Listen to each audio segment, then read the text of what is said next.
Bonjour tout le monde, nouvelle review donc pour la SNIF 2025. Et ce coup-ci, ça va être Explorers de Joe Dante. Alors Joe Dante, on le connaît évidemment pour Gremlins. Il n'a pas fait que ça, il a fait Hurlement, il a fait Small Soldiers, il a fait L'Aventure intérieure, etc. C'est un très grand réalisateur des années 80-90 qui malheureusement, je trouve, c'est assez peu renouvelé et donc a resté de niche. C'était quelqu'un qui avait été découvert par Roger Corman, comme l'avait été James Cameron, comme l'avait été Francis Ford Coppola. Donc c'est aussi une production Amblin, donc par Spielberg.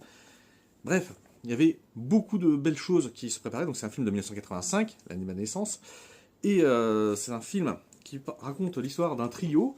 Un nerd à lunettes joué par River Phoenix, un petit aventurier geek qui lui est joué par Ethan Hawke, et le troisième qui est plutôt la pièce rapportée, mais bref, c'est un trio d'exclus du système scolaire américain normalisé, parce que ce sont des rêveurs, ce sont des amoureux de l'évasion ou tout simplement des marginaux, et ils découvrent dans leurs rêves un moyen de voyager dans l'espace, et ils vont dans l'espace.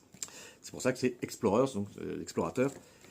Le film n'a pas été un grand succès à sa sortie, puisque évidemment les grands succès de Joe Dante, c'était les Gremlins avant tout. Mais il se trouve que je comprends pourquoi. En fait, toute la première partie du film est géniale. Quand on a justement ce trio qui découvre cette bulle de force qui leur permet de voyager, ils font des expérimentations, ils montrent aussi toute leur sociologie par rapport au fait qu'ils sont marginaux.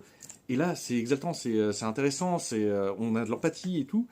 Et en fait, c'est quand on va dans l'espace et qu'on rencontre l'extraterrestre que là, c'est la partie un peu chiante en fait.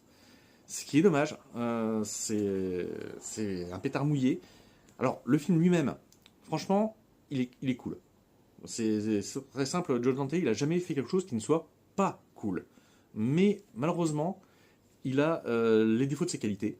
Et en particulier, le fait que justement, il se repose trop sur son envie de vouloir faire quelque chose plutôt que de faire quelque chose lui-même.